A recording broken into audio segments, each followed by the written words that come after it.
a garage full of mic stands, if only I'd known that we needed one. Thank you, Nancy. I'm CherieMF, and you know what that stands for. Hi, CherieMF. That's right. Anyway, my Alanon birth date is March 29th of 2000. That's the date that I came and stuck. Not that I hadn't been in and out before. My home group is Saturday Friends and Family AFG. And if you're unhappy with tonight's presentation, you can have a refund, and we also will offer you a refund of your misery if the program doesn't work for you. We'll even give you some extra if you want some extra. So I didn't get here because I was doing well. I got here because I had nowhere else to go. And the lady at Safeway just really wants to hear that you're fine. She doesn't want to hear all your shit. Your family doesn't want to hear it, because they're still mad long after you're not mad. You've gotten over it, and your mom's still carrying a grudge, or they just can't believe you're going through this again. So, Alanon, you can come. We're not invested, so you can tell us all about it, and we're not, gonna come attack your alcoholic or whatever. It's your deal. So. This is my first time speaking for a while. I didn't think I was going to do this anymore, but somewhere in heaven, little Sue is smiling because she taught me that you don't say no to a program request. So here I am, a few car accidents and a little bit of a brain injury and a lot of heartbreak and some restoration later. Here I am. So it is what it is, and this is my experience, strength, and hope, and what it was like, what happened, and how it is today. And I really think we should come together and sue Walt Disney in a class action for the happily ever-itis that we have, because that shit didn't happen for me. Like this, my happily ever after is inflamed. This is not the way it should be in my book of shoulds, and Disney sold us down the river with a story that just didn't happen. So I just want to get that out of the way. If you guys want to join me in that, let's do that, So I grew up Generation X, no supervision, and the supervision we did have was bad supervision, right? So we were out running the streets, and our parents did the best they could, but in a lot of cases it wasn't great. And I heard this the other day from a speaker, and I thought, yeah, my dad too. My dad's family was CIA, Catholic Irish alcoholic. Yes, the fun side of the family, because my mom's side was Protestant, and they didn't drink or smoke or have a good time at all. And it was, you're torn between two families, and my dad asked me one time if I thought he was an alcoholic. He said, your brother thinks I'm an alcoholic. I said, gosh, Dad, I can't say if you're an alcoholic. What do you think? He said, I don't go to those stupid meetings. Fair enough, Dad, then I guess you're not an alcoholic. Just whatever. And so,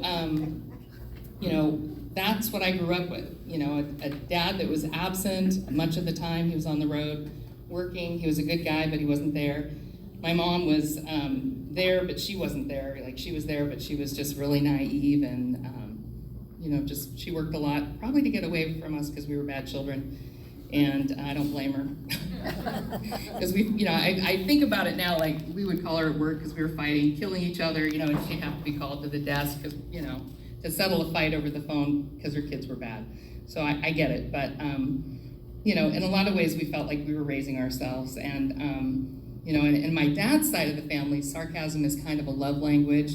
Coming into the program really ruined it for me because we have a page about how sarcasm is to tear flesh, and I thought, I really enjoy sarcasm. And so I've really tried to cultivate over the last, 26 years, how to use it for good.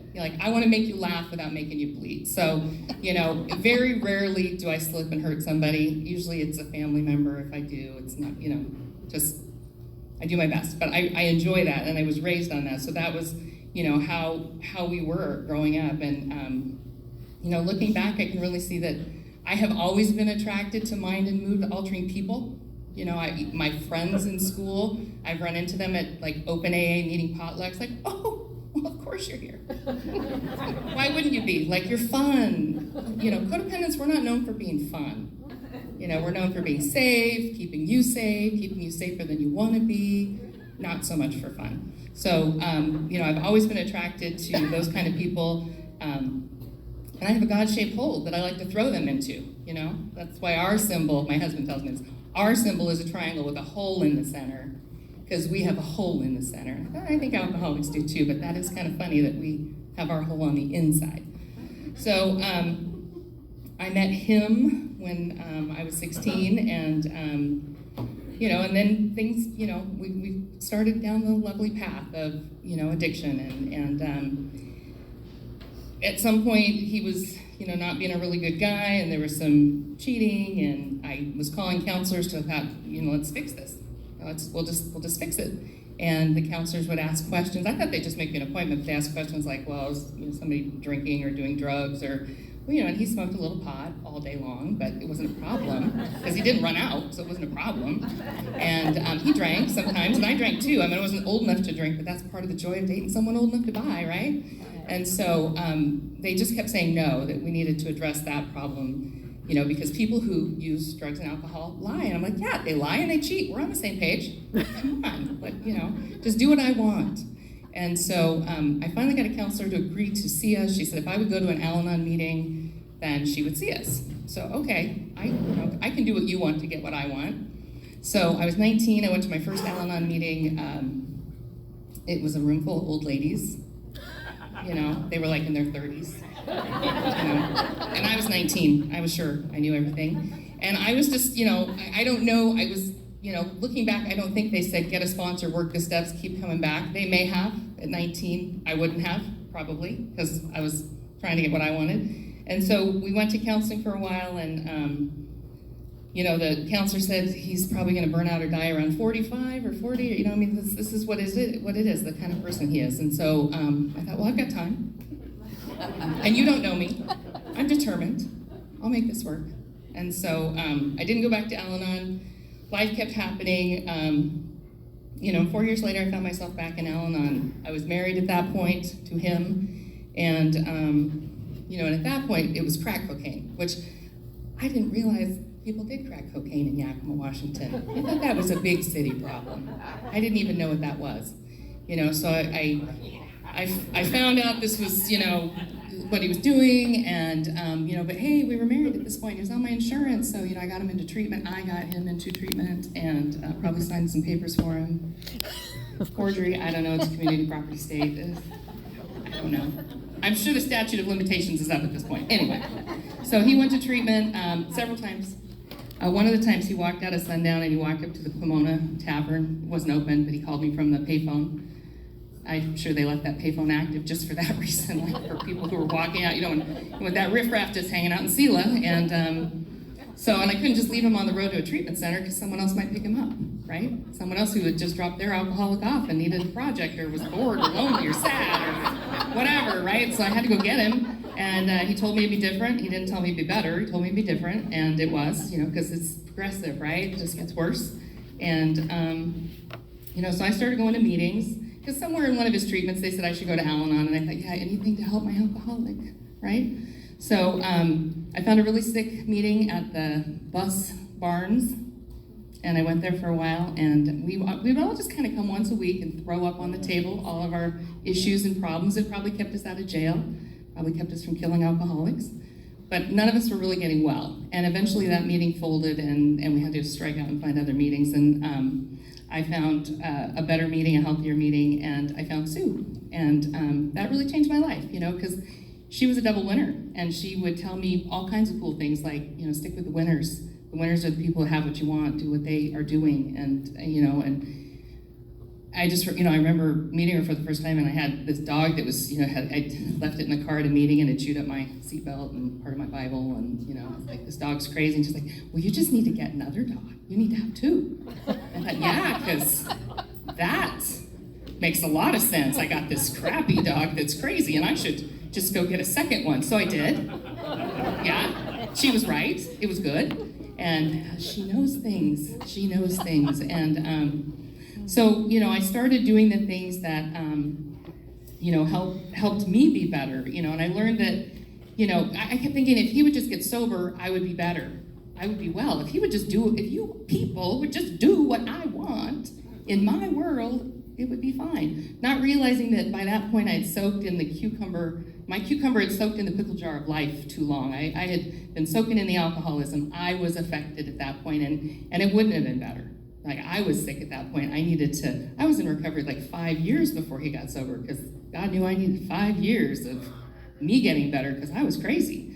So I was back in Alanon for good, and sticking with the winners, doing the recovery stuff. Sue was really good about taking a job in recovery. I don't know if this has happened to any of the rest of you, but she'd go like, okay, I'll sign up to be the treasurer, and then she'd be, oh gosh, I'm too busy. Here, you do it. And I'd be like, okay, and being the treasurer, I don't know shit about being a treasurer. I'm taking a key, I'm, being the group rep, being, just on the train tracks of service. But I got better because I got out of his way, and he got the chance to get better too. Because when I'm in your business, doing your business, robbing you of your dignity by doing stuff you should be doing yourself, it's not healthy for any of us. And so me getting out of his way was very helpful for him. And Sue said lots of things to me like, there's no do-over at 65. Which is ironic that she died at 65. I thought, shit, so you didn't have to prove your point like that. But nobody says, cut, we're gonna take it from the top. So if you're not living a life you're happy with, proud of, you better get after it, because this is the only life you're gonna get. And she would tell me, if you're gonna be the only parent your kid's getting because he's loaded, be the best parent you can be if that's the only parent he's gonna have. And he was like 6 or 7 at the time, and I got a chance to be a better parent. I got a chance to be a better daughter. I got a chance to be a better employee. I got tools in my toolbox. My parents didn't have those tools to give me, not that they didn't want to give me stuff. I heard somebody in AA say, AA's got the best stuff. I'm gonna steal it, and if I say it 3 times, it's mine. So, the tools my parents didn't have, it's like VD, right? They can't give you what they don't have. You can't give VD away if you don't have it, right? And I was like, yeah, that's right. My parents did not love me, they just didn't have the tools to give me. They gave me the best they could. And when my son went to college and he came to me and said, you and dad really messed me up, I said, you know what? Some parents killed their children, so you're still alive, get some therapy, and get back to me. And then he called me from college and said, oh yeah, you guys didn't do that bad. I said, yeah, you've met a few people, that's right. We didn't do that bad, really. So, I started living my own life, and I go to meetings because of me. I'm wrong in my own head. I am my qualifier. I do not need other people to make me crazy. I can have a whole committee meeting in my head and make bad decisions and then act them out. And, today I realize if you do this, you're gonna have to do that. You might have to make them, I'm not making amends. No, I'm not gonna do it because I'm not making amends to that person. And I didn't get him sober, and his sobriety, as I said, did not fix me. And I thought he was gonna die. I was convinced he was gonna die. And Sue was like, hey, look, he's gonna die. You better have your own life because you might end up by yourself. Okay. So I got out there and had a life, and then he left. Didn't die, he left. And I thought, well, shit, but at least I knew how to have a life. I knew how to have a life, and it was devastating, but I had a life, and I had an ability to take care of myself. I had, I learned how to live by myself. I know that I'm okay if I'm in a relationship or if I'm by myself. And I'm responsible to show up for myself, to be present in my own recovery, my life, and my family. And I'm thankful for those people who held the light that went before me, so that I can hold the light for the people coming behind me, and to make sure that the hand of recovery is always there. And I'm responsible for doing the footwork in my life, and that I have to leave the outcome to my higher power, because today I know that God is all or God is nothing, and I leave the outcome to Him, And my husband came back, and we're living this life, and it's crazy, and it is what it is. But you know what? It's my life, and I get to make the decisions that I want to make. It's my life.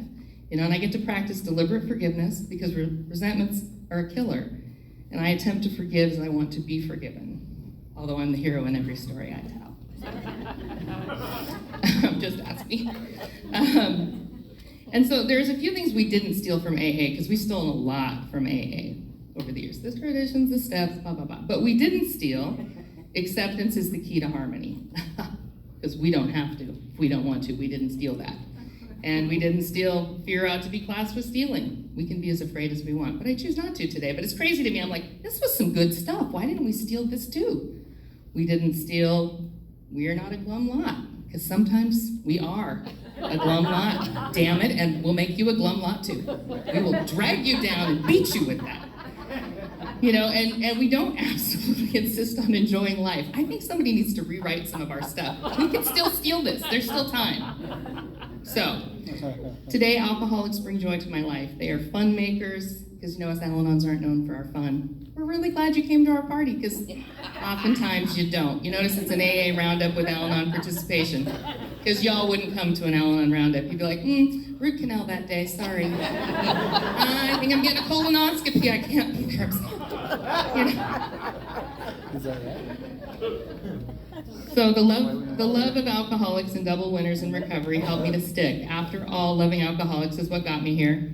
If you're not having fun in recovery, I challenge you to find the winners and tag along. If you're not able to laugh yet, please stick around until you're healed enough that you can laugh. Don't give up 5 minutes before the miracle.